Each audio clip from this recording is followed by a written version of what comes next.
পদোন্নতিতে রাজনৈতিক মতাদর্শ বা ব্যক্তিগত পছন্দ নয়, গুরুত্ব দিতে হবে পেশাগত দক্ষতা ও সততাকে, সেনা সদর নির্বাচনী পর্ষদে প্রধানমন্ত্রী। সাভারে স্মৃতিসৌধ শেরেবাংলা নগরে শহীদ জিয়া ও খালেদা জিয়ার মাজারে শ্রদ্ধা ভারপ্রাপ্ত রাষ্ট্রপতি হাফিজ উদ্দিনের। বঙ্গভবন ছেড়ে গুলশানের বাসায় শাহাবুদ্দিন। সংবিধান অনুযায়ী রাষ্ট্রপতির দায়মুক্তি থাকায় দায়িত্ব পালনকারী ফৌজদারি বা অন্য বিষয়ে শাহাবুদ্দিনের বিরুদ্ধে মামলা করা সম্ভব নয়, জানিয়েছেন স্বরাষ্ট্রমন্ত্রী। রাজধানীতে গ্যাস সংকটে বিপাকে সিএনজি চালিত যানের চালকরা, ঘন্টার পর ঘন্টা লাইনে অপেক্ষাও মিলছে না গ্যাস, স্বাভাবিক করতে দ্রুত পদক্ষেপের দাবি। কক্সবাজারে আলোচিত কমিশনার একরামুল হত্যা মামলায় হাসিনা সহ 11 জনের বিরুদ্ধে অভিযোগপত্র আমলে নিয়েছে ট্রাইব্যুনাল, 8 আসামির বিরুদ্ধে ওয়ারেন্ট। দেখছিলেন সংবাদ শিরোনাম, বিস্তারিত সংবাদ এবার।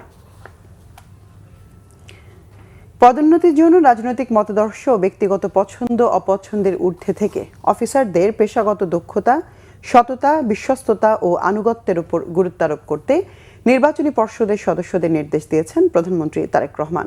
সকালে সেনাবাহিনী সদর দপ্তরের প্রধান অতিথি হিসেবে উপস্থিত থেকে সেনা সদর নির্বাচনী পর্ষদ 2026-এর আনুষ্ঠানিক উদ্বোধন করেন প্রধানমন্ত্রী তারেক রহমান।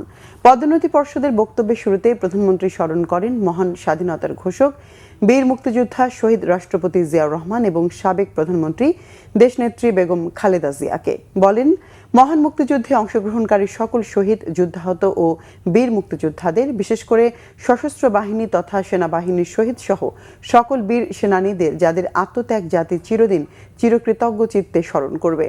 সরকার প্রধান বলেন, দেশের স্বাধীনতা ও সার্বভৌমত্ব রক্ষায় সেনাবাহিনী দায়িত্ব পালনের পাশাপাশি অভ্যন্তরীণ শান্তি শৃঙ্খলা, স্থিতিশীলতা ও দুর্যোগ মোকাবেলায় বেসামরিক প্রশাসনকে সহায়তার গুরুত্বপূর্ণ অবদান রাখছে। দেশের প্রয়োজনে বাংলাদেশ সেনাবাহিনীর এই ত্যাগের জন্য সেনাপ্রধান থেকে শুরু করে সেনাবাহিনীর সকল সদস্যকে আন্তরিক ধন্যবাদ দেন প্রধানমন্ত্রী তারেক রহমান। বাংলাদেশের চা শিল্পের বিকাশ, উৎপাদন সক্ষমতা বাড়ানো এবং শিল্পের দীর্ঘদিনের সমস্যার সমাধানে সহযোগিতার আশ্বাস দিয়েছেন প্রধানমন্ত্রী তারেক রহমান। দেশের চা শিল্পের উন্নয়ন ঘিরে সচিবালয়ে এক সভায় তিনি এই আশ্বাস দেন। দেশের বিভিন্ন চা বাগানের মালিক ও সংশ্লিষ্ট প্রতিনিধিরা এতে যোগ দেন। শিল্পের বর্তমান অবস্থা, উৎপাদন ব্যয় বৃদ্ধি, অর্থায়নের সংকট, জ্বালানি ব্যয় এবং আন্তর্জাতিক বাজারের প্রতিযোগিতা ধরে রাখার নানা চ্যালেঞ্জ উল্লেখ করেন তারা। প্রধানমন্ত্রী চা শিল্পকে দেশের অর্থনীতির একটি গুরুত্বপূর্ণ খাত হিসেবে উল্লেখ করে বলেন, এই শিল্পের বিকাশে সরকার প্রয়োজনীয় নীতিগত, আর্থিক ও প্রাতিষ্ঠানিক সহায়তা দেবে। চা বাগান মালিকদের বিদ্যমান ঋণের দায় সহজীকরণ এবং স্বল্প সুদে ঋণ দেওয়ার আশ্বাসও দেন প্রধানমন্ত্রী। চা বাগানে চাষের অনুপযোগী জমিতে সৌরবিদ্যুৎ উৎপাদনের অনুমতি চান মালিকরা। এই খাতের সমস্যা চিহ্নিত করে কার্যকর সমাধানে সংশ্লিষ্টদের সমন্বয়ে একটি কমিটি গঠনের নির্দেশ দেন প্রধানমন্ত্রী।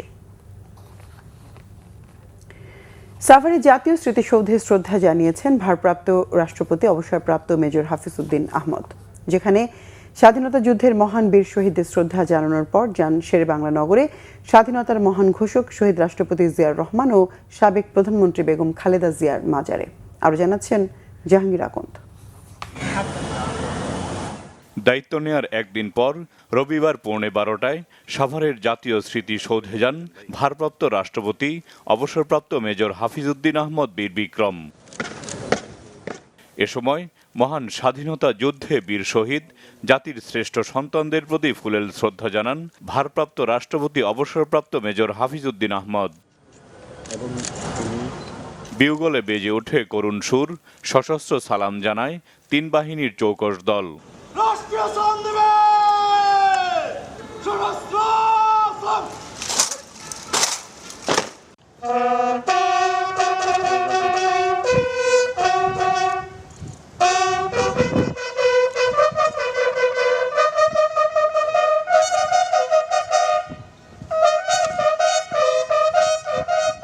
এ সময় মুক্তিযুদ্ধ বিষয়ক প্রতিমন্ত্রী ইশরাক হোসেন উপস্থিত ছিলেন 3 বাহিনী প্রধানগণ। জাতীয় স্মৃতিসৌধে শ্রদ্ধা নিবেদনের পর শেরেবাংলা নগরে মহান স্বাধীনতার ঘোষক শহীদ রাষ্ট্রপতি জিয়াউর রহমানের মাজারে পৌঁছেন ভারপ্রাপ্ত রাষ্ট্রপতি অবসরপ্রাপ্ত মেজর হাফিজ উদ্দিন আহমদ।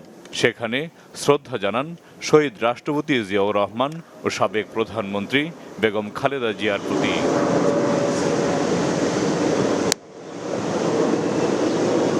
শহীদ জিয়া ও বেগম খালেদা জিয়ার আত্মার মাগফিরাত এবং দেশ ও জাতির সমৃদ্ধি কামনায় মোনাজাত করা হয়। এ সময় সঙ্গে ছিলেন মুক্তিযুদ্ধ বিষয়ক প্রতিমন্ত্রী ইশরাক হোসেন। জাহাঙ্গীর আকন্দ, বাংলা ভিশন, ঢাকা। পদত্যাগের দুদিন পর রাষ্ট্রপতির সরকারি বাসভবন ছেড়ে বঙ্গভবন ছেড়ে গেলেন দেশের 22তম রাষ্ট্রপতি মোহাম্মদ শাহাবুদ্দিন। রবিবার বেলা 2টা 25 বঙ্গভবন ছেড়ে রাজধানী গুলশানের নিজ বাসভবন গ্রিন ভিলার উদ্দেশ্যে যাত্রা করেন সদ্য বিদায়ী রাষ্ট্রপতি মোহাম্মদ শাহাবুদ্দিন। এর আগে গত শুক্রবার পদত্যাগ করেন তিনি। সংবিধান অনুযায়ী 2023 সালের 24 এপ্রিল 5 বছরের জন্য রাষ্ট্রপতি নির্বাচিত হলেও তিনি দায়িত্ব পালন করেন 3 বছর 3 মাস। রাষ্ট্রপতির দায়িত্ব পালনকালে মোহাম্মদ শাহাবুদ্দিন বিভিন্ন সাংবিধানিক দায়িত্ব পালন ছাড়াও রাষ্ট্রীয় নানা কর্মসূচিতে অংশ নেন। পদত্যাগের মাধ্যমে তার রাষ্ট্রপতি হিসেবে দায়িত্বের আনুষ্ঠানিক সমাপ্তি ঘটে। রবিবার বঙ্গভবন ছাড়ার মধ্য দিয়ে শেষ হয় তার এই সরকারি বাসভবনে অবস্থানও। স্বরাষ্ট্রমন্ত্রী সালাউদ্দিন আহমদ বলেছেন, সংবিধান অনুযায়ী দায়িত্ব পালনকারীর ফৌজদারি কিংবা অন্য কোনো বিষয়ে পদত্যাগী রাষ্ট্রপতি মোহাম্মদ শাহাবুদ্দিনের বিরুদ্ধে মামলা করা সম্ভব নয়। তবে সাংবিধানিক দায়িত্বের বাইরে অন্য কিছু করে থাকলে তা খতিয়ে দেখার সুযোগ রয়েছে। তিনি বলেন, অন্তর্বর্তী সরকারের পুরো সময় সাংবিধানিকভাবেই তিনি তার দায়িত্ব পালন করেছেন এবং বিএনপি সরকার তার পূর্ণ সহযোগিতা পেয়েছে। রিপোর্ট রিশান নাসরুল্লাহর। ফ্যাসিস্ট আওয়ামী লীগের রাষ্ট্রপতি হয়েও অন্তর্বর্তী সরকারের 1.5 বছর এবং বিএনপি সরকারের প্রথম 5 মাস পর্যন্ত দায়িত্ব পালন করে অব্যাহতি নিয়েছেন মোহাম্মদ শাহাবুদ্দিন। রাষ্ট্রপতি পদ থেকে সরে যাওয়ার পরই তার বিরুদ্ধে ব্যবস্থা নেওয়ার দাবি জানিয়েছে জামায়াত এনসিপি সহ বিরোধী রাজনৈতিক জোট। বিভিন্ন স্থানে মামলার আবেদন এমনকি গ্রেপ্তারের দাবিও উঠেছে। রবিবার সচিবালয়ে স্বরাষ্ট্রমন্ত্রী সালাউদ্দিন আহমদ বলেন, আইন অনুযায়ী সাবেক রাষ্ট্রপতির বিরুদ্ধে ব্যবস্থা নেওয়ার সুযোগ নেই। জানান, সংবিধান অনুযায়ী আগামী 6 মাস তিনি নিরাপত্তা সহ বিভিন্ন সুবিধা পাবেন। সংবিধান অনুসারে তিনি প্রিভিলেজড এবং ইমিউনিটি আছে তার। ফৌজদারি অপরাধ ইত্যাদির বিষয়ে কোনো আদালতে মামলা করা যায় না। এর বহির্ভূত কোনো সময়ে যদি কোনো বক্তব্য কেউ দিয়ে থাকে সেটা তাদের স্বাধীনতা আছে, দিতে পারবে। তবে আমরা আমলে নেওয়ার মতো কোনো বিষয় এখানে দেখিনি। সাবেক রাষ্ট্রপতি হিসাবে তিনি আইন অনুযায়ী যা সুযোগ পাবেন সেটা অবশ্যই পাবেন। সেই সময় দায়িত্ব পালনকালীন সময় তার বিরুদ্ধে কি কোনো অভিযোগ কেউ দিয়েছিল? না, দিয়ে থাকলে সেটা তখনকার সময়ে যদি কোনো কিছু রেকর্ড করে থাকে সেটা তখনকার বিষয়, সেটা বিধিবিধান অনুসারে চলবে, আইন অনুসারে চলবে। স্বরাষ্ট্রমন্ত্রী বলেন, সদ্য বিদায়ী রাষ্ট্রপতি অন্তর্বর্তী ও বর্তমান সরকারকে অনেক সহযোগিতা করেছেন। তাকে গ্রেফতারের দাবি আমলে নিচ্ছে না বিএনপি। সাংবাদিকদের প্রশ্নের জবাবে বলেন, বর্তমান সময়ে ফোন আলাপের জন্য লন্ডনে যাবার দরকার পড়ে না। যারা তার বিরুদ্ধে বক্তব্য দিচ্ছে তাদের সেটা অধিকার আছে। আমরা গণ অভ্যুত্থানের পরবর্তী সময়ে কি প্রত্যাশা করি? রাজনৈতিকভাবে মানুষের কথা বলার স্বাধীনতা থাকবে, প্রতিবাদ করার স্বাধীনতা থাকবে, সেটা আছে। বিভিন্ন রাজনৈতিক দল, বিরোধী দলের পক্ষ থেকে এনসিপি এবং অন্যান্যরা তার বিরুদ্ধে কিছু অভিযোগ উত্থাপন করছে, সেটা করতে পারে, কিন্তু আমরা আমলে নেওয়ার মতো কোনো বক্তব্য ওখানে নাই। স্বৈরাচারের শেষ দিকে ইন্টারিম গভর্নমেন্টের পুরোটা এবং বর্তমান রাজনৈতিক সরকারের এই প্রায় 5-6 মাস এই সময়ে তিনি সাংবিধানিকভাবে দায়িত্ব পালন করেছেন এবং বিধিবিধান অনুযায়ী করেছেন। আমরা মাননীয় রাষ্ট্রপতির সহযোগিতা পেয়েছি।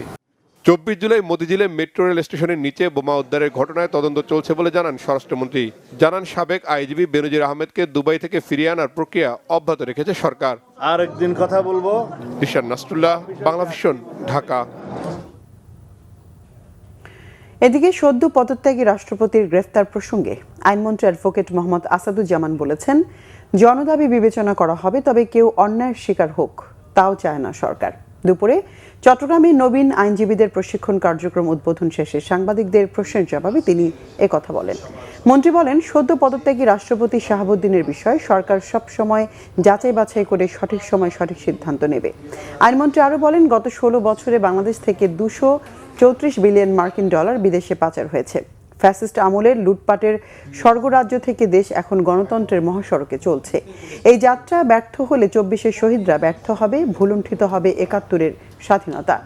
জেলা আইনজীবী সমিতির সভাপতি তারিক আহমেদের সভাপতিত্বে অনুষ্ঠানে বিশেষ অতিথি ছিলেন Chittagong city mayor doctor Shahadat Hossain, সংসদ সদস্য মোহাম্মদ আবু সুফিয়ান, জেলা ও দায়রা জজ কাজী আব্দুল হান্নান ও মহানগর দায়রা জজ মোহাম্মদ হাসানুল ইসলাম। ওনার বিরুদ্ধে কি ব্যবস্থা নেওয়া না নেওয়া আমাদের সরকার সবকিছু যাচাই বাছাই করে সঠিক সময়ে সঠিক সিদ্ধান্তটা নেবেন, এতটুকু ভরসা সরকার প্রধান এবং আমাদের উপরে আপনাদের রাখতে হবে। আমরা একদিকে যেমন জনদাবিকে গুরুত্ব দেব, একই সাথে আমরা কাউকে অন্যায়ভাবে কেউ অন্যায় স্বীকারক সেটাও চাব না। সুতরাং বিষয়টা আমরা পরীক্ষা নিরীক্ষা করে কি করণীয় আছে সেটা সরকার যথাসময়ে দেখবে। বিএনপির মহাসচিব এবং স্থানীয় সরকার মন্ত্রী মির্জা ফখরুল ইসলাম আলমগীর বলেছেন, ভঙ্গুর অর্থনীতি পুনরুদ্ধারে দেশের কল্যাণে নিরলসভাবে কাজ করে যাচ্ছেন প্রধানমন্ত্রী তারেক রহমান। এই কাজে প্রধানমন্ত্রীকে সহযোগিতা করতে সবাইকে আহ্বান জানিয়েছেন তিনি। সেই সঙ্গে দিয়েছেন জনকল্যাণে ইতিবাচক রাজনীতির তাগিদ। সৈকত সাদিকের রিপোর্ট। রবিবার রাজধানীর আগারগাঁও শেরেবাংলা কৃষি বিশ্ববিদ্যালয়ের নবাগত শিক্ষার্থীদের ওরিয়েন্টেশনের বক্তব্যে জুলাই অভ্যুত্থানে তরুণদের প্রশংসা করেন স্থানীয় সরকার মন্ত্রী বিএনপির মহাসচিব মির্জা ফখরুল ইসলাম আলমগীর। বক্তব্যে জোর দেন কৃষি অর্থনীতি এবং নিরাপদ খাদ্য ব্যবস্থার উপর। শিক্ষার্থীদের পড়াশোনা শেষ করে চাকরির পেছনে না ছুটে উদ্যোক্তা হওয়ার আহ্বান জানান তিনি। আজকে যারা শিক্ষার্থী যারা এগ্রিকালচারে পাশ করবেন সবাই যে আপনার এগ্রিকালচার ডিপার্টমেন্টে কাজ পাবেন বা এগ্রিকালচার রিলেটেড ডিপার্টমেন্টে কাজ পাবেন তা কিন্তু পাবেন না। আপনাদেরকে ইতিমধ্যে আমি জানি অনেকেই এগ্রিকালচার রিলেটেড অ্যাগ্রো রিলেটেড বিজনেসে অনেক ভালো করেছেন, যেটা এখন খুব বেশি প্রয়োজন বলে আমার কাছে মনে হয়। আমি আপনার অ্যাগ্রো বেসড যে সমস্ত ইন্ডাস্ট্রি এগুলোর দিকে আপনার যোগ দেওয়া হয়েছে। প্রধানমন্ত্রী তারেক রহমানের নেতৃত্বে দেশকে এগিয়ে নেওয়ার সুযোগ কাজে লাগাতে ঐক্যেরও তাগিদ দেন মির্জা ফখরুল। সুযোগ সবসময় আসে না, এখন আমাদের সামনে একটা সুযোগ এসেছে। আমরা এমন একজন নেতা আজকে পেয়েছি, কথা জোর গলায় বলতে পারি, যিনি কাজ করতে চান, দেশের কল্যাণ করতে চান, যিনি পরিবর্তন আনতে চান। তাকে আমাদেরকে সহযোগিতা করতে হবে আমাদের কাজের মধ্য দিয়ে, আমাদের কর্মের মধ্যে। আমরা যে যেখানে আছি, ছাত্ররা পড়াশোনা করবে, শিক্ষক সাহেব তারা পড়াবেন, গবেষকরা গবেষণা করবে, এবং যে যেখানে আছে আমরা সেই করে কাজ করি। কাজ করলেই আমরা কিন্তু আপনার দেশটাকে এগিয়ে নিয়ে যেতে পারবো। অনুষ্ঠানে প্রধানমন্ত্রীর শিক্ষা উপদেষ্টা মাহাদি আমিন তুলে ধরেন কৃষক ঋণ মওকুফ, কৃষি কার্ড বিতরণ সহ সরকারের নানা উদ্যোগের কথা। জানান, তরুণদের আকাঙ্ক্ষা অনুযায়ী বিনির্মাণ হবে আগামীর বাংলাদেশ।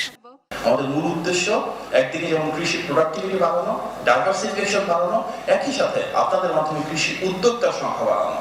আমাদের মূল উদ্দেশ্য রাষ্ট্র পরিচালনায় যেন আমাদের তারুণ্যের যে আকাঙ্ক্ষা, তারুণ্যের যে প্রত্যাশা, সেটা প্রতিফলন ঘটে এবং আমরা সবাই মিলে গড়ে তুলব সেই বাংলাদেশ যার ভিত্তি হবে সাম্য, মানবিক মর্যাদা এবং সামাজিক সুবিধা। নবাগত শিক্ষার্থীদের ওরিয়েন্টেশন অনুষ্ঠানে বিশ্ববিদ্যালয় সিন্ডিকেটের সদস্য, উপাচার্য সহ অন্যান্যরাও বক্তব্য রাখেন। সৈকত সাদিক, বাংলা ভিশন, ঢাকা। গ্যাস সংকট আরও তীব্র হচ্ছে। সিএনজি স্টেশনগুলোতে বাড়ছে ভোগান্তি। দীর্ঘ লাইনেও মিলছে না কাঙ্ক্ষিত গ্যাস, ফলে জীবন জীবিকা নিয়ে শঙ্কায় গ্যাসের ওপর নির্ভরশীলরা। চালকরা বলছেন, আয় রোজগার অর্ধেকে নেমে এসেছে। মালিকের হাজিরা দিয়ে সংসার চালাতে হিমশিম খাচ্ছেন তারা। এদিকে পাম্প কর্তৃপক্ষ বলছে, গ্যাসের চাপ না থাকায় আর অন্যান্য পাম্প বন্ধ থাকায় বিপাকে পড়েছেন তারা। প্রাইভেট কারের এই দীর্ঘ লাইনের অপেক্ষা গ্যাসের জন্য, যা শেষ হয়েছে সিএনজি স্টেশন থেকে কয়েক কিলোমিটার দূরে যেয়ে। কিছুদিন আগে অকটেন ডিজেলের সংকটের পর এখন নতুন সংকটের নাম গ্যাস। সংকটকালে বিপাকে পড়েছেন গ্যাস চালিত গাড়ির চালকরা। সিএনজি চালকদের ঘাড়ে নিঃশ্বাস ফেলছে মালিকের জমা। অন্যদিকে মালিকানাধীন গাড়ির চালকদের অতিরিক্ত সময় ধরে অফিস করতে হচ্ছে বলে জানান তারা। 30 টাকার 40 টাকার গ্যাস ঢোকে, 3 ঘন্টা, 3.5 ঘন্টা, 2 ঘন্টা, 2.5 ঘন্টা এরকম সিরিয়াল দিতে হয়। আগে তো গ্যাস ছিল একটু ভাড়া মারতাম, কিন্তু এখন অনেক কষ্ট, জমা ওঠাইতে অনেক কষ্ট হয়ে যায়। 116 টাকা এক বিন্দু গ্যাস ছিল না, আমি কাকরাইল থেকে টাইনে আনতেছি গাড়িটা, খালি গাড়ি। ওই যে রশি খুলি নেই, এখন রশি লাগানোই আছে। তাহলে 116 টাকার গ্যাস ঢুকছে, যে পাম্প কর্তৃপক্ষ কি করবো আর আমি কি করবো আর ওরা কেন, কিন্তু আমরা তো বন্দি শিকার। ওই চাবিটা আছে বিধা 1800 টাকা আমার গালায় ধরি। এই যে 8 ঘন্টা 10 ঘন্টা লাইনে দাঁড়িয়ে আমাদের গ্যাস নিতে হয়, রাত্রে ঘুম নেই, আজকে 2 দিন ধরে আমি ঘুমাতে পারছি না। স্যারকে নামিয়ে দেয়, এখন আবার আসলাম, এখন আবার নিয়ে আবার কিছুক্ষণ চলবো, যতক্ষণ চলে আর কি, তো আবার যে কোনো পাম্পে আবার সিয়ালটা গেছে। এদিকে কর্তৃপক্ষ জানিয়েছে গ্যাস সরবরাহ কম থাকায় ও পর্যাপ্ত চাপ না থাকায় এই সমস্যার সম্মুখীন হচ্ছেন তারা। এতে করে যেমন কাজের চাপ বেড়েছে, তেমনিভাবে আর্থিক ক্ষতির কথাও বলেছেন তারা। গ্যাস যদি না থাকে আমরা দিব কোথা থেকে? যদি গ্যাসটা সমতল করে দেয় তাহলে প্রেশারটা ফুল থাকে, গ্যাসটাও পরিপূর্ণ পায়। 50% প্রেশারও লাইনে নাই। ওই ক্ষেত্রে যে গাড়িগুলো একবার গ্যাস নেয় ওটা দেখা যায় দিনে 3 বার চলে আসে। কারণ তারপরেও এই যে যানজট, মানে ওদের যে লাইন 3 ঘন্টা 4 ঘন্টা লাইনের থেকে এসে 100-150 টাকার গ্যাস নেয়, এদেরকে সামলানো মুশকিল। ওরা তো এত কিছু বুঝতে চায় না, ওরা তো মনে করতেছে আমাদের পাম্পের কোনো সমস্যা। গ্যাস নিতে আসা গাড়িগুলো সড়কের একটা অংশ লাইন করায় মূল সড়কে ধীর গতিতে চলছে অন্যান্য গাড়ি, মাঝে মাঝে তৈরি হচ্ছে যানজট। দ্রুত এই সমস্যা সমাধানের আহ্বান জানিয়েছেন চালক ও সিএনজি স্টেশন কর্তৃপক্ষ। আরেফিন শাওন, বাংলা ভিশন, ঢাকা। কক্সবাজারের আলোচিত কমিশনার একরামুল হক হত্যা মামলায় পলাতক সাবেক প্রধানমন্ত্রী শেখ হাসিনা ও সাবেক স্বরাষ্ট্রমন্ত্রী আসাদুজ্জামান খান কামাল সহ 8 আসামির বিরুদ্ধে গ্রেফতারি পরোয়ানা জারি করেছে আন্তর্জাতিক অপরাধ ট্রাইব্যুনাল। রবিবার আন্তর্জাতিক অপরাধ ট্রাইব্যুনাল এই আদেশ দেয়। 2018 সালে কক্সবাজারের টেকনাফে মাদক বিরোধী অভিযানের নামে কাউন্সিলর ও টেকনাফ যুবলীগের সাবেক সভাপতি একরামুল হক হত্যাকাণ্ডের অভিযোগপত্র সকালে দাখিল করে প্রসিকিউশন। এতে শেখ হাসিনা সহ 11 জনকে অভিযুক্ত করা হয়। পরে অভিযোগপত্র আমলে নিয়ে এই মামলায় পলাতক 8 আসামির বিরুদ্ধে গ্রেফতারি পরোয়ানা জারি করে ট্রাইব্যুনাল। একই ট্রাইব্যুনালে জুলাই গণ অভ্যুত্থানের সময় সাভারে গুলির পর পুলিশের এপিসি থেকে নিচে ফেলে দেওয়া শহীদ শাইখ আসহাবুল ইয়ামিন হত্যা মামলায় 19 আসামির বিরুদ্ধে আনুষ্ঠানিক অভিযোগ ট্রাইব্যুনালে দাখিল করে প্রসিকিউশন। অভিযোগ আমলে নিয়ে পলাতক 13 আসামির বিরুদ্ধে গ্রেফতারি পরোয়ানা জারি করা হয়েছে। বিভিন্ন সার্কামস্টেন্সিয়াল এভিডেন্স এগুলোর ভিত্তিতে সেখানে আমাদের সুপিরিয়র রেসপন্সিবিলিটি হিসাবে শেখ হাসিনা, আসাদুজ্জামান কামাল, উবায়দুল কাদের এই হত্যাকাণ্ডের মধ্যে তাদের সম্পৃক্ততা, তাদের সংশ্লিষ্টতা পাওয়ায় তদন্তকারী কর্মকর্তা আমাদের কাছে রিপোর্ট সাবমিট করে সেই রিপোর্টের পরিপ্রেক্ষিতে আমরা আজকে তাদের বিরুদ্ধে ফরমাল চার্জ দিয়েছি। জুলাই গণ অভ্যুত্থানে অবদানকারীদের স্বীকৃতি স্মরণে বিশেষ সভা অনুষ্ঠিত হয়েছে। রবিবার বিকেলে মুক্তিযুদ্ধ বিষয়ক মন্ত্রণালয়ের সভাকক্ষে গণ অভ্যুত্থানে অবদান রাখা তরুণদের সাথে এই বিশেষ সভায় সভাপতিত্ব করেন মুক্তিযুদ্ধ বিষয়ক প্রতিমন্ত্রী ইশরাক হোসেন। জুলাই গণ অভ্যুত্থানে দলমত নির্বিশেষে সকল শ্রেণী পেশার মানুষের অংশগ্রহণের ফলেই ফ্যাসিবাদের পতন সম্ভব হয়েছে বলে বক্তব্যে তুলে ধরেন ইশরাক হোসেন। এছাড়া সভার চূড়ান্ত সিদ্ধান্তগুলো এবং স্মরণ সভার রূপরেখা উপস্থিত তরুণদের সামনে সংক্ষেপে তুলে ধরেন মুক্তিযুদ্ধ বিষয়ক প্রতিমন্ত্রী ইশরাক হোসেন।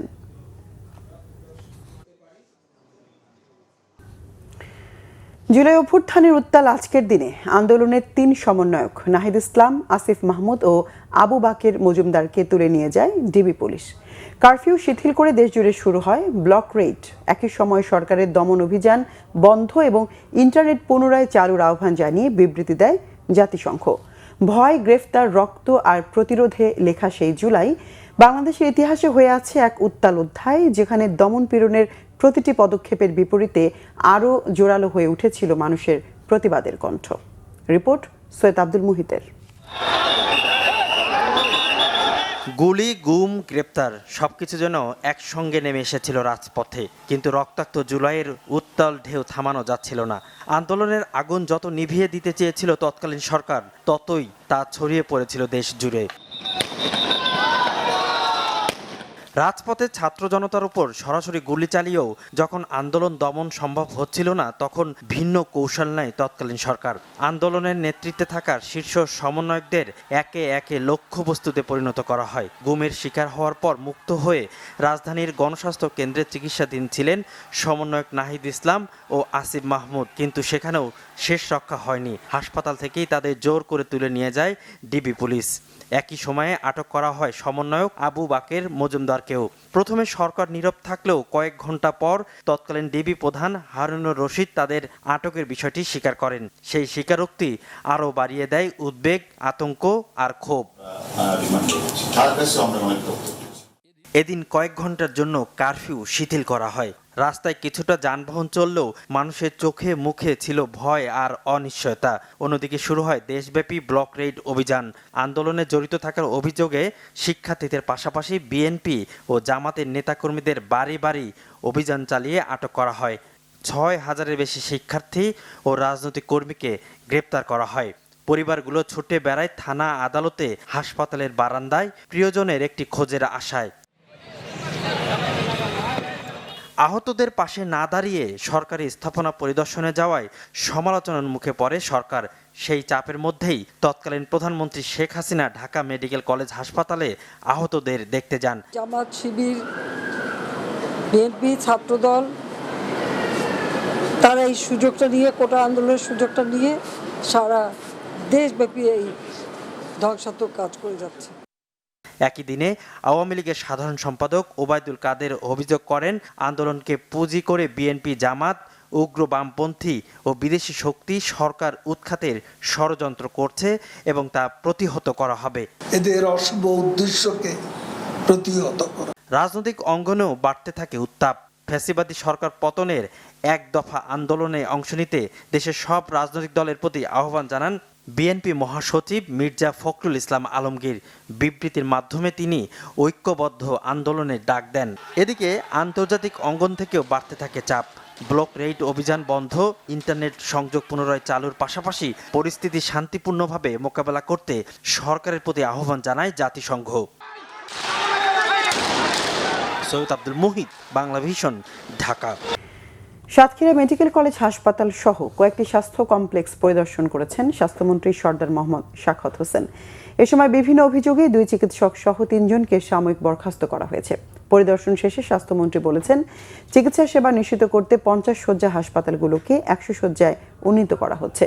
প্রথমে স্বাস্থ্যমন্ত্রী আকস্মিক তালা উপজেলা স্বাস্থ্য কমপ্লেক্সে পরিদর্শনে যান। এ সময় ছুটি ছাড়া দীর্ঘদিন হাসপাতালে অনুপস্থিত থাকায় medical officer doctor Shaoli Nanjiba তন্নিকে সাসপেন্ড করতে স্বাস্থ্য অধিদপ্তরের মহাপরিচালককে নির্দেশ দেন তিনি। একই সাথে হাসপাতালের এসি চুরির ঘটনায় নাইট গার্ড মোস্তফা বিশ্বাসকে বরখাস্ত সহ তার বিরুদ্ধে মামলা করার নির্দেশ দেওয়া হয় সিভিল সার্জনকে। এরপর মন্ত্রী সাতক্ষীরা মেডিকেল পরিদর্শনে যান। ছুটি ছাড়া অনুপস্থিত থাকায় ডাক্তার সোহানা সেলিম নামে আরেক চিকিৎসককে সাসপেন্ড করার নির্দেশ দেন মন্ত্রী। সাতক্ষীরা সদর হাসপাতাল পরিদর্শন শেষে স্বাস্থ্যমন্ত্রী সাংবাদিকদের জানান, বর্তমানে বাংলাদেশে রোগীর তুলনায় চিকিৎসক কম।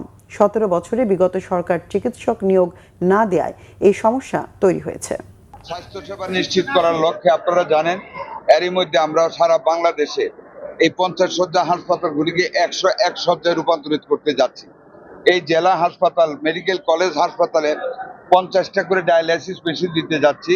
এরই মধ্যে 101 শয্যায় ফিজিওথেরাপি সেন্টার করা হচ্ছে, 2টা। একটা মহিলাদের জন্য ফিজিওথেরাপি করবে, পুরুষেরা পুরুষের জন্য করবে। এই হেলথ কার্ডটা আমাদের মাননীয় প্রধানমন্ত্রী দেখতেছেন। আশা করি খুব তাড়াতাড়ি ইনশাল্লাহ আমরা এই হেলথ কার্ড দেওয়া শুরু করব। তথ্য সম্প্রচার মন্ত্রী জহিরুদ্দিন স্বপন জানিয়েছেন, আগামী বিশ্বকাপে শুধু বিনামূল্যে খেলা সম্প্রচারই নয়, বরং বিজ্ঞাপনের বিশাল বাজারকে কাজে লাগিয়ে সরকারের জন্য বড় মুনাফা অর্জনের লক্ষ্য নির্ধারণ করা হয়েছে। তিনি বলেন, সরকারি রাজস্বের 1 টাকাও খরচ না করে এবার সফলভাবে ফিফা বিশ্বকাপ 2026 সম্প্রচার করা হয়েছে। রবিবার তথ্য অধিদপ্তরের সম্মেলন কক্ষে ফিফা বিশ্বকাপ 2026 সম্প্রচার ও ধন্যবাদ জ্ঞাপন অনুষ্ঠানে তিনি একথা জানান। অনুষ্ঠানে যুব ও ক্রীড়া প্রতিমন্ত্রী আমিনুল হক বলেন, বর্তমান সরকার খেলাধুলার অগ্রগতি নিশ্চিতে কাজ শুরু করেছে। 20 বছর পরে হলো বাংলাদেশ বিশ্বকাপে খেলবে বলে আশা করেন প্রতিমন্ত্রী। অনুষ্ঠানে তথ্য ও সম্প্রচার মন্ত্রণালয়ের মন্ত্রী জহিরুদ্দিন স্বপন এবং প্রতিমন্ত্রী ইয়াসের খান চৌধুরীকে যুব ও ক্রীড়া মন্ত্রণালয়ের পক্ষে আনুষ্ঠানিক ফুলেল শুভেচ্ছা ও ধন্যবাদ পত্র তুলে দেন প্রতিমন্ত্রী মোহাম্মদ আমিনুল হক। বিনোদন জগতের বিজ্ঞাপনের যে বিশাল বাজার, সেই বাজার থেকে সরকার যাতে উপার্জন করতে পারে, আমরা সেই লক্ষ্য নির্ধারণ করেছি। আমি বিশ্বাস করি যে আগামীতে যখন বিশ্বকাপ হবে তখন আমরা এটাকে শুধুমাত্র শূন্যের ব্যয়ের জায়গাতে না রেখে এটাকে একটা লাভজনক একটা ইভেন্টের পর্যায়ে আমরা নিয়ে যাব। নতুন অর্থবছরের জন্য ৬৩.৪ বিলিয়ন মার্কিন ডলার রপ্তানি লক্ষ্যমাত্রা নির্ধারণ করা হয়েছে বলে জানিয়েছেন বাণিজ্যমন্ত্রী খন্দকার আব্দুল মুক্তাদির।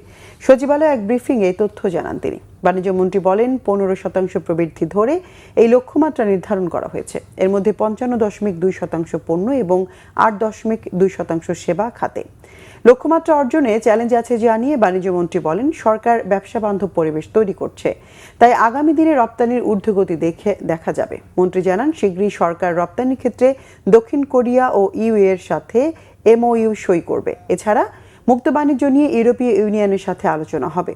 মার্কিন শুল্কের বিষয়ে বলেন, শ্রমিক সংক্রান্ত বিষয়টি ধরে আরোপ করা হয়েছে, এটি নতুন নয় এবং খুব একটা প্রভাব ফেলবে না। বলেন, কোনো দেশের জন্যই একটি খাতের উপর রপ্তানি নির্ভরশীলতা ইতিবাচক নয়। সরকার চামড়া সহ আরও কয়েকটি খাত নিয়ে কাজ করছে।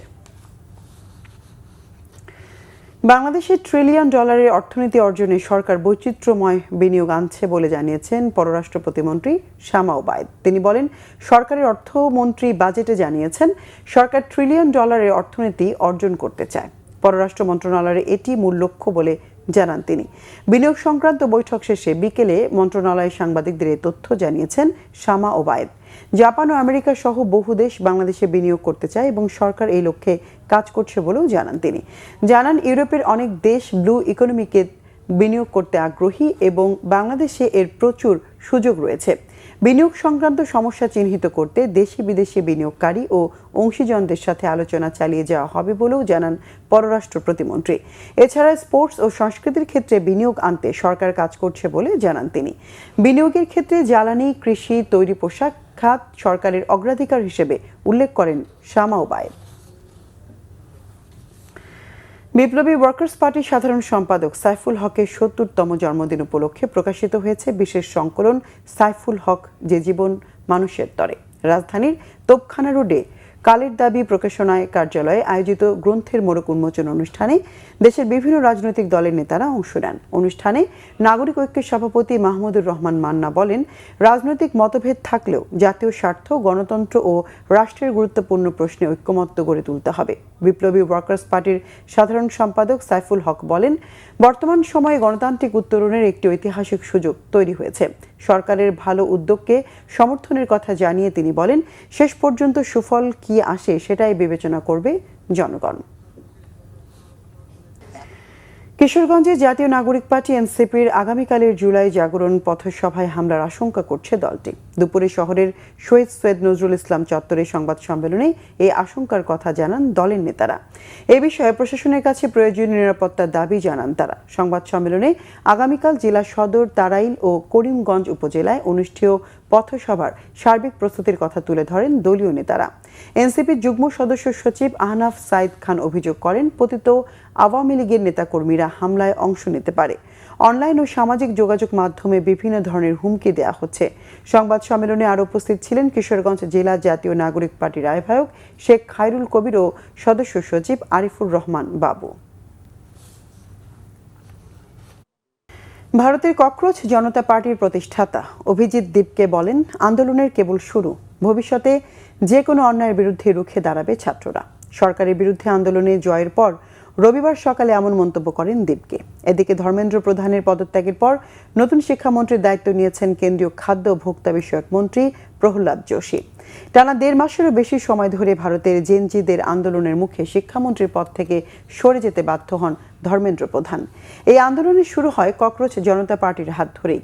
আন্দোলন শেষ করলেও রবিবার সকালে সামাজিক যোগাযোগ মাধ্যমে নতুন বার্তা দিয়েছেন সিজেপির প্রতিষ্ঠাতা অভিজিৎ দীপকে। তিনি বলেন, আন্দোলনের এই পুরো সময়টা সবার জন্য অনেক কঠিন ছিল, তবে ভারতের জেনজিরা তা করে দেখিয়েছে। অবশ্য সিজেপির পথ চলা এখনই শেষ হচ্ছে না উল্লেখ করে তিনি জানান, সামনে আরও অনেক কাজ বাকি আছে। এদিকে ভারতের নতুন কেন্দ্রীয় শিক্ষামন্ত্রীর দায়িত্ব বুঝিয়ে নিয়ে ক্যাবিনেটে বৈঠক করেছেন নতুন শিক্ষামন্ত্রী প্রহ্লাদ যোশী। সামাজিক যোগাযোগ মাধ্যমে নতুন শিক্ষামন্ত্রী সঠিকভাবে সততার সাথে নিজ দায়িত্ব পালনের আশ্বাস দেন। এর আগে ছাত্র জনতার সব দাবি সরকার মেনে নেওয়ার পর বিক্ষোভ কেন্দ্র দিল্লির যন্তর মন্তর ছেড়ে বাড়ি ফিরে গেছে আন্দোলনকারী জেনজিরা। ভারতের বিভিন্ন প্রদেশে এখনও চলছে সিজেপির আনন্দ মিছিল। কাস্পিয়ান সাগরে ইরানগামী একটি জাহাজে ইউক্রেনের হামলায় এক নাবিক নিহত হয়েছে, আহত হয়েছে আরও একজন। রাশিয়ার ওই জাহাজটি ইরানের জন্য অস্ত্র নিয়ে যাচ্ছিল অভিযোগ তুলে হামলার দায় স্বীকার করেছে কিয়েভ। হামলার নিন্দা জানিয়ে ইউক্রেনের কূটনীতিকদের ডেকে পাঠিয়েছে তেহরান। হরমুজ প্রণালীতে ইরানের ওপর চলমান মার্কিন নৌ অবরোধ ভেঙে এগিয়ে যাওয়ার চেষ্টা করায় তেহরানগামী দুটি জাহাজে হামলা চালিয়েছে মার্কিন বাহিনী। আরও 12টি জাহাজকে অন্য পথে ঘুরিয়ে দেওয়া হয়েছে বলে জানিয়েছে মার্কিন সেন্ট্রাল কমান্ড সেন্টকম। এদিকে সৌদি আরবের জিজান ও ইয়ানবু শহর এবং রাষ্ট্রীয় জ্বালানি কোম্পানি আরামকোর তেল স্থাপনাগুলোতে মিসাইল ও ড্রোন হামলা চালিয়েছে ইয়েমেনের হুথি বিদ্রোহীরা। গেল শুক্রবার লোহিত সাগরের ইয়েমেন উপকূলের হোদাইদা বন্দর ও কামারান দ্বীপে সৌদি নেতৃত্বাধীন জোটের হামলার প্রতিশোধ হিসেবে হামলা চালানোর দায় স্বীকার করেছে হুথিরা। এসবের মধ্যে বন্ধ রয়েছে ইরান আমেরিকা পাল্টাপাল্টি হামলা। মার্কিন সংবাদ মাধ্যম এক্সিওস জানিয়েছে, টানা 13 দিন হামলার পর মার্কিন বাহিনীকে আপাতত ইরানের সামরিক অভিযান বন্ধ রাখার নির্দেশ দিয়েছেন প্রেসিডেন্ট ডোনাল্ড ট্রাম্প। ক্রিকেট। অস্ট্রেলিয়ার বিপক্ষে প্রথম টেস্টের জন্য 15 সদস্যের দল ঘোষণা করেছে বাংলাদেশ। নাজমুল হোসেন শান্ত অধিনায়ক এবং মেহেদী হাসান মিরাজকে সহ অধিনায়ক রেখে দলে ফেরানো হয়েছে সৌম্য সরকার, জাকির আলী ও মুশফিক হাসানকে। টপ অর্ডার ব্যাটার হিসেবে দলে আছেন সাদমান ইসলাম, তানজিদ হাসান তামিম, সৌম্য সরকার, নাজমুল হোসেন শান্ত, মোমিনুল হক, দেশসেরা টেস্ট ব্যাটসম্যান মুশফিকুর রহিমের সাথে জাকির আলী অনিক ও অমিত হাসান। স্পিনিং অলরাউন্ডার হিসেবে দলে আছেন মেহেদী হাসান মিরাজ। দলের অন্য স্পিনার অভিজ্ঞ তাজুল ইসলাম। ফাস্ট বোলিংয়ে নাহিদ রানা ও শরীফুল ইনজুরিতে পড়ায় তাসকিন আহমেদ ও হাসান মাহমুদের সাথে খালিদ আহমেদ, ইবাদত হোসেন ও মুশফিক হাসানকে সুযোগ দিয়েছেন নির্বাচকরা। হাসান মাহমুদ সম্প্রতি ইংলিশ কাউন্টি ক্রিকেটে খেলে এসেছেন। জিম্বাবুয়ের বিপক্ষে টেস্ট দলেও ছিলেন হাসান মাহমুদ। সৌম্য সরকার টেস্ট দলে ফিরলেন দীর্ঘদিন পর। 2021 সালের ফেব্রুয়ারিতে মিরপুরে ওয়েস্ট ইন্ডিজের বিপক্ষে শেষ টেস্ট খেলেছিলেন সৌম্য। খারাপ ফর্মের কারণে মাহমুদুল হাসান জয় দলে জায়গা হারালে সৌম্য সুযোগ পেয়েছেন। লিটন দাস ইনজুরিতে প্রথম টেস্ট মিস করায় জাকির আলীকে দলে সুযোগ দেওয়া হয়েছে। গত বছর জুনে শ্রীলঙ্কার বিপক্ষে গল টেস্টে শেষ খেলেছেন জাকির আলী। তার সাথে উইকেট রক্ষক ব্যাটার হিসেবে দলে আছেন জিম্বাবুয়ে সফরে অভিষেক হওয়া অমিত হাসান। 31 জুলাই অস্ট্রেলিয়ায় যাবে বাংলাদেশ দল। 13 আগস্ট ডারউইনে প্রথম টেস্টের আগে 6 আগস্ট একটি 3 দিনের ম্যাচ খেলবে টাইগাররা। নতুন কুড়ি স্পোর্টসে ছেলেদের ফুটবল ফাইনালে সোমবার মুখোমুখি হবে সিলেট ও ময়মনসিংহ অঞ্চল। সেমিফাইনালে সিলেট 3-1 গোলে রাজশাহীকে এবং ময়মনসিংহ 1-0 গোলে হারিয়েছে রংপুর অঞ্চলকে। বালিকা বিভাগের ফাইনালে মুখোমুখি হবে রাজশাহী ও রংপুর অঞ্চল। মোহাম্মদ শারীরিক শিক্ষা কলেজ মাঠে দারুণ লড়াই দিয়ে শেষ হয়েছে নতুন করে স্পোর্টস ফুটবলের সেমিফাইনাল পর্ব। বালক ও বালিকা উভয় বিভাগে হাড্ডাহাড্ডি লড়াই নিশ্চিত হয়েছে ফাইনালের টিকিট। টুর্নামেন্টের উত্তেজনাপূর্ণ এসব ম্যাচে তরুণ ফুটবলারদের পারফরম্যান্স দর্শকদের নজর কেড়েছে। সেমিফাইনালের বাধা পেরিয়ে বালক বিভাগে শিরোপার লড়াই মুখোমুখি হচ্ছে সিলেট ও ময়মনসিংহ অঞ্চল। বালক বিভাগের প্রথম সেমিফাইনালে বরিশালের বিপক্ষে 3-1 গোলে জয় তুলে নেয় সিলেট। ম্যাচে জোড়া গোল করে সিলেটের জয়ের নায়ক নাফিজুজ্জামান জিহাদ। দ্বিতীয় সেমিফাইনালে ময়মনসিংহ 1-0 গোলে হারিয়েছে রংপুরকে। প্রথমার্ধের 21তম মিনিটে ময়মনসিংহের পক্ষে জয়সূচক গোলটি করেন প্রতিভাবান মিডফিল্ডার রাতুল মোড়ল। বালিকা বিভাগের প্রথম সেমিফাইনালে খুলনাকে 2-0 গোলে পরাজিত করেছে রাজশাহী। দলের পক্ষে গোল করেছেন ফারিহা ও জিন্নাত মেহরুন। বালিকা বিভাগের দ্বিতীয় সেমিফাইনালে ময়মনসিংহকে 1-0 গোলে হারিয়েছে রংপুর। দ্বিতীয়ার্ধে রংপুরের হয়ে জয়সূচক গোলটি করেন স্মৃতি কিসকু। 7 জুলাই ফাইনালে আর্মি স্টেডিয়ামে হবে ফাইনাল।